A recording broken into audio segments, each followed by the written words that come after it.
कैसे करेंगे? बिल्कुल सिंपल सा तरीका है। मैं आपको दो चीजें क्लियर करवा देता हूं। पहली चीज तो ये है, देखो, जब भी किसी संख्या के इकाई का अंक दो, जब भी किसी संख्या के इकाई का अंक दो, ध्यान से समझने का प्रयत्न करें। 2, 3, 7, 8, चार चीजें मैंने बोर्ड के ऊपर बिल्कुल स्पष्ट रूप से लिख दी है।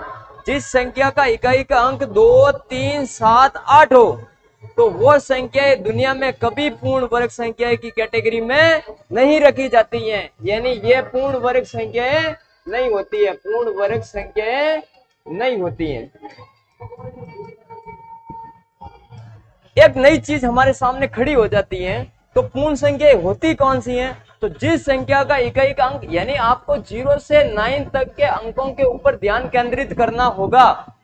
जिस संख्या का इकाई का अंक 1, जिस संख्या का इकाई का अंक 1, फिर उसके बाद 2 आ गया, 3 आ गया, फिर 4, 5, 6 और 9 हो, जिस संख्या का इकाई का अंक 1, 4, 5, 6, 9 हो, वो संख्याएं हमेशा पूर्ण वर्ग संख्याओं की कैटेगरी में रखी जाती हैं। ये चीज आपको क्लियर करनी होगी। ये पूर्ण वर्ग संख्याएं होगी, यानी प्रॉपर स्क्वायर होगी पूर्ण वर्ग संख्या। अब भाई 0 कहां जाएगा? 1 से 9 तक की संख्याओं के बारे में मैंने अध्ययन कर लिया है, लेकिन अब 0 का क्या करें? 0 के दो कॉन्सेप्ट हैं।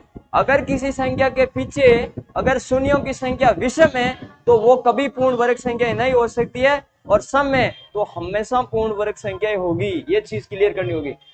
यानी 0 अगर सम की कैटेगरी में है तो पूर्ण वर्ग संख्या होगी। ये बात अपन कह सकते हैं और बिल्कुल सहमत है, पूर्ण वर्ग संख्या। और अगर शून्यों की संख्या विषम है, वो सम और विषम कैसे होती है? अगर मैं कोई भी नंबर लिख दूं, जैसे 1000 लिख दूं, क्या यह पूर्ण वर्ग संख्या होगी?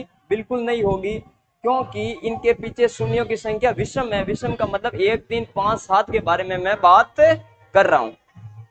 और अगर विषम है तो वो नहीं, और सम है तो वो होगी। पूर्ण वर्ग नहीं, कभी भी नहीं हो सकती है। ये चीजें हैं पूर्ण वर्ग संख्या की पहचान करने की। अब देखो, अब बिल्कुल आसानी से इन सवालों को आप सरल कर लोगे। पूर्ण वर्ग संख्या है या नहीं? देखो 7 है पीछे, 7 होगी या नहीं होगी? ये नहीं वाली है, पूर्ण वर्ग नहीं, ये तो हो ही नहीं सकती। और देखो इधर 9 है, 9 वाली हो सकती है? बिल्कुल हो सकती है, यस।